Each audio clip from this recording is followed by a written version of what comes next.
Namaku Siti Nurjana. Usia baru 23 tahun saat aku menginjakan kaki di tanah Arab untuk pertama kalinya. Angin panas gurun menyambutku seperti tamparan keras kenyataan. Aku bukan siapa-siapa di negeri ini. Aku hanya gadis miskin dari Indramayu yang nekat jadi TKW demi mengobati ayahku yang terbaring sakit di kampung. Ibuku sudah tiada. Dan aku adalah anak sulung dari 5 bersaudara. Semua bergantung padaku. Hari pertama kerja di rumah keluarga kaya raya di Riyadh adalah mimpi buruk. Rumah megah dengan pilar marmer tinggi dan lampu gantung seperti istana itu ternyata menyimpan tekanan yang luar biasa. Aku bekerja untuk keluarga Sheikh Khalid Al-Mansur, seorang duda beranak 2 yang dikenal sebagai pengusaha properti besar di Timur Tengah. Tapi yang paling membuatku takut adalah istri almarhumahnya, ibunya yang masih tinggal bersama mereka, dan para pembantu senior yang memandangku dengan jijik. Awas, jangan sentuh gelas kristal itu. Kau mau dipecat hari pertama, hardik seorang pembantu senior, Hanan, ketika aku mencoba membereskan meja makan. Aku hanya menunduk, menahan air mata. Di sini, aku bukan manusia. Aku cuma pelayan miskin dari negeri jauh. Hari-hariku penuh luka. Aku tidur di gudang kecil dekat dapur, hanya beralas tikar tipis. Makan pun hanya sisa makanan dari dapur. Tapi aku bertahan.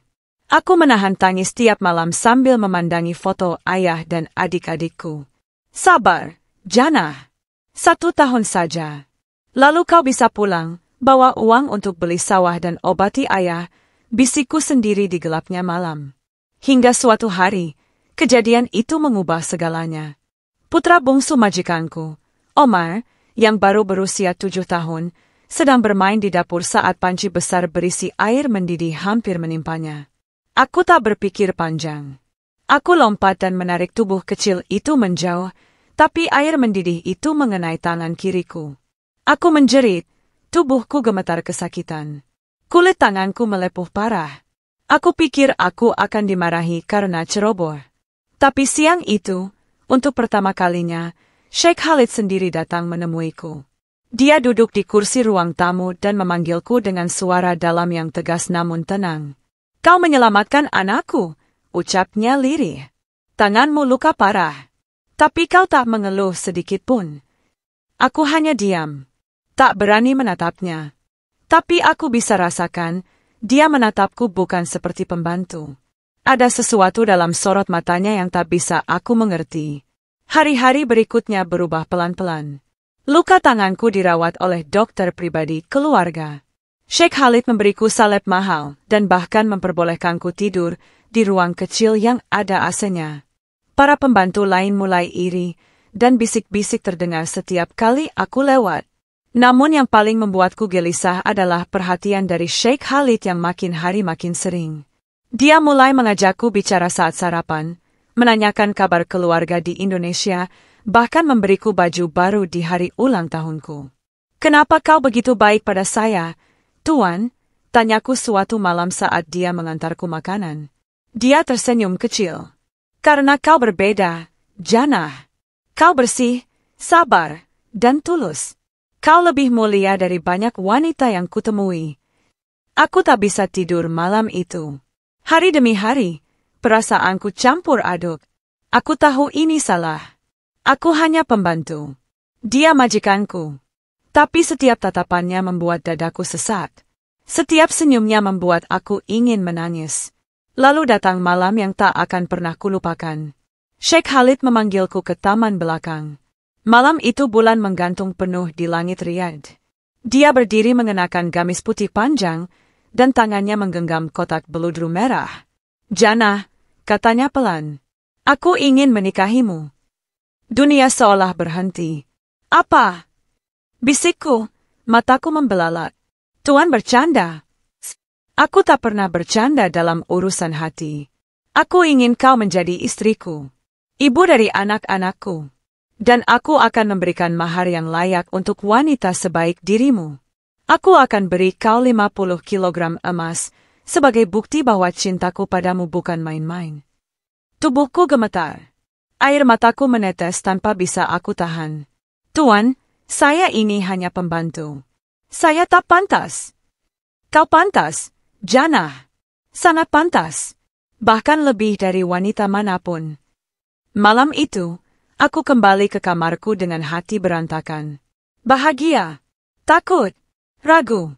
Tapi satu hal yang pasti, hidupku tak akan pernah sama lagi. Sejak malam itu, langkahku di rumah Sheikh Khalid tidak lagi sama. Setiap sudut rumah seperti memiliki mata. Para pembantu menatapku dengan tajam, bergumam pelan jika aku lewat. Bahkan ibu Sheikh Khalid yang biasanya tak memedulikanku kini memerhatikanku seperti memerhatikan duri dalam daging. Berita tentang lamaran Sheikh Khalid padaku menyebar cepat, seperti badai di tengah gurun. Tak butuh waktu lama, aku menjadi bahan gunjingan tak hanya di dalam rumah, tapi juga di lingkungan para keluarga elit Riyadh. Seorang TKW Indonesia menikahi keturunan bangsawan Al-Mansur. Begitu mereka mencemooh. Pagi itu, saat aku tengah membersihkan ruang tengah, ibu Sheikh Khalid memanggilku. Suaranya dingin, penuh tekanan.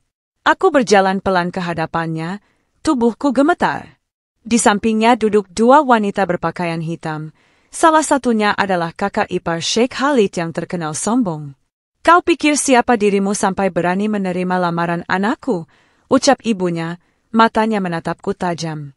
Kami ini keluarga terhormat, bukan tempat untuk pembantu miskin dari kampung. Aku menunduk, tak berani menjawab. Kau akan dipulangkan minggu depan. Tiketmu sudah dipesan. Kau tidak akan merusak nama keluarga ini, sambungnya. Hatiku hancur. Tapi sebelum aku sempat pergi, suara berat Sheikh Khalid menggema dari pintu. Tunda kepulangan itu, katanya tegas. Jika kalian memaksa, maka akulah yang akan meninggalkan rumah ini. Semua terdiam. Matanya memandang ibunya langsung. Aku mencintainya. Dan tidak ada satupun dari kalian yang bisa mengubah itu. Aku menangis malam itu. Bukan karena kebahagiaan, tapi karena ketakutan. Ketakutan karena aku tahu, sejak hari itu, hidupku benar-benar dalam bahaya. Keesokan harinya, satu fitnah dilancarkan. Gelang emas milik ibu Sheikh tiba-tiba hilang dari laci kamarnya. Dan entah bagaimana, ditemukan di bawah tumpukan kain di lemariku. Aku tak tahu menahu. Tapi mereka menuduhku. Membentakku. Menggiringku ke hadapan polisi. Sheikh Khalid datang terlambat. Aku sudah duduk gemetar di kantor polisi. Air mataku tak berhenti mengalir. Harga diriku diinjak. Namaku dicemarkan. Padahal aku tak pernah menyentuh barang itu. Namun segalanya berubah ketika CCTV rumah diperiksa. Terlihat jelas ada tangan seorang pembantu senior yang menyelipkan gelang itu di lemariku saat aku sedang membersihkan lantai. Polisi pun membebaskanku. Tapi luka di hatiku tidak bisa sembuh secepat itu.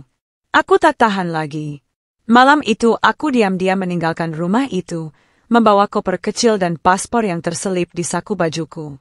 Aku pergi ke penampungan TKW yang dulu pernah kutinggali saat pertama kali datang. Di sana aku bersembunyi, menangis, meratap, dan berharap semuanya adalah mimpi buruk yang bisa aku tinggalkan. Hari-hari di penampungan bukanlah istirahat. Aku jatuh sakit, tubuhku demam, lemas, dan tak berdaya. Teman-teman sesama TKW mencoba menghiburku, tapi aku tak sanggup bangkit. Makan pun rasanya tak mampu. Namun di hari keempat, aku mendengar suara keras di luar kamar penampungan. Teriakan dalam bahasa Arab dan suara seseorang menyebut namaku. Sheikh Khalid datang. Dengan pakaian lengkap, wajah cemas, dan air mata yang tak bisa ia sembunyikan. Dia menerobos masuk ke dalam kamar, melihatku terbaring lemah dengan selimut lusuh. Ia mendekat, lalu berlutut di hadapanku. Kenapa kau tinggalkan aku, Jannah? Aku mencarimu kemana-mana. Aku hampir gila. Air mataku mengalir. Aku mencoba bangkit, tapi tubuhku masih lemah. Sheikh Khalid membuka kotak kecil dari sakunya, kotak beludru merah yang dulu pernah ia bawa. Tapi kali ini berbeda. Ia membukanya, dan di dalamnya ada surat berisi kontrak nikah resmi dari Pengadilan Syariah Riyadh, yang sudah diajukan atas nama kami berdua. Di hadapan para TKW lain dan petugas penampungan, ia berkata, "Aku, Khalid Al-Mansur, ingin menikahi wanita ini. Di hadapan kalian semua. Aku tidak malu. Aku mencintainya, dan aku akan menyerahkan 50 kilogram emas murni sebagai maharnya. Bukan untuk pamer, tapi karena cintaku padanya tak ternilai. Semua terdiam. Lalu tangis pecah. Aku, Siti Nurjana, gadis miskin dari Indramayu yang dulunya hanya pembantu, kini dilamar di hadapan dunia dengan cinta yang tak bisa dibeli siapapun. Aku mengangguk pelan. Dengan suara gemetar, aku menjawab, "Saya terima, Sheikh Khalid." Dan sejak saat itu, segalanya berubah. Hari pernikahan itu tiba. Riyadh tak pernah semegah hari itu. Undangan resmi tersebar ke seluruh penjuru kota. Nama Siti Nurjana, gadis miskin asal Indramayu, menjadi buah bibir seluruh media Timur Tengah. Bukan karena skandal, tapi karena cinta. Cinta yang menembus batas darah, kasta, dan bangsa. Aku duduk di ruang rias Hotel Bintang 5, mengenakan gaun putih berhias kristal yang dijahit khusus oleh desainer Arab kenamaan. Kakiku gemetar, bukan karena takut, tapi karena tak percaya. Cermin di depanku memantulkan wajah seorang wanita yang tak lagi dipandang rendah. Tapi yang paling menggetarkan hatiku adalah saat aku melihat seorang wanita tua berdiri di pintu ruangan, Ibu Sheikh Khalid. Ia mendekat, perlahan. Tak membawa amarah seperti dulu, tapi dengan air mata di pelupuk matanya. "Aku salah menilaimu, Jannah," katanya lirih. "Kau membuat anakku bahagia. Itu cukup untukku." Aku tak bisa berkata apa-apa. Kami berpelukan. Untuk pertama kalinya, pelukan yang hangat dari seorang ibu yang dulunya membenciku. Pernikahan itu digelar di sebuah gedung megah yang biasa dipakai bangsawan Arab. Undangan datang dari berbagai penjuru, pengusaha, ulama, pejabat tinggi, hingga selebritas Timur Tengah. Semua ingin menyaksikan pernikahan yang disebut-sebut sebagai pernikahan paling kontroversial dan mengharukan dalam dekade ini. Di hadapan penghulu dan saksi, Sheikh Khalid mengucap ijab kabul dalam bahasa Arab yang fasih. Dan aku, dengan suara yang bergetar, menerima lamaran itu dengan sepenuh hati. Mahar yang ia janjikan bukan isapan jempol. 50 kilogram emas murni diserahkan dan dipajang di tengah pelaminan, bukan untuk pamer, tapi sebagai simbol perjuangan dan cinta. Media internasional mulai meliput. Wawancara pun datang silih berganti. "Apakah Anda menyangka akan dinikahi oleh majikan Anda sendiri?" tanya seorang reporter dari Al Jazeera. Aku tersenyum, lalu menjawab, "Saya hanya gadis miskin yang ingin membantu keluarga. Tapi Allah punya rencana lebih indah dari yang saya bayangkan." Usai pesta mewah itu, hidupku berubah drastis. Namun aku tak melupakan asal-usulku. Sebulan setelah menikah, aku pulang ke kampung. Bukan dengan tangan kosong, tapi membawa harapan bagi banyak orang. Aku bangun pesantren gratis untuk anak-anak yatim dan duafa.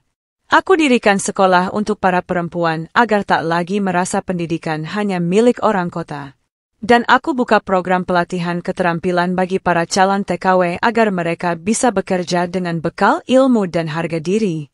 Ayahku menangis saat aku pulang.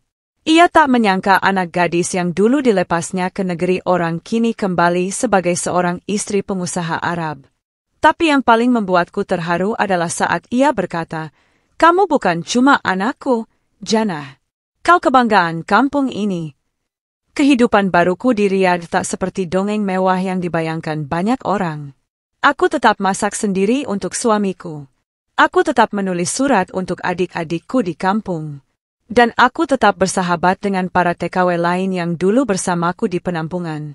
Bahkan, aku mendirikan lembaga khusus bantuan hukum dan perlindungan bagi para TKW yang mengalami kekerasan dan pelecehan. Karena aku tahu, aku bisa saja jadi salah satu dari mereka. Tapi takdir memberiku jalan yang berbeda, dan aku ingin membagikannya kembali. 3 tahun setelah menikah, aku dan Sheikh Khalid dikaruniai seorang anak perempuan. Kami beri nama Nur Al-Farhana, yang berarti cahaya kebahagiaan. Di akhir tahun, sebuah rumah produksi dari Timur Tengah menghubungiku. Mereka ingin mengangkat kisah hidupku menjadi film layar lebar. Katanya, Ini adalah kisah cinta sejati yang langka. Kisah tentang pembantu yang menjadi permaisuri, bukan karena ambisi, tapi karena ketulusan hati. Aku tak tahu bagaimana hidupku akan berjalan nanti. Tapi aku percaya satu hal. Ketika kau bekerja dengan hati, mencintai tanpa syarat, dan bersabar dalam luka, Allah akan membalas dengan kejutan yang tak pernah kau duga. Inilah kisahku, Siti Nurjanah. Dari gudang dapur di Riyadh ke istana cinta yang membanggakan. Tamat.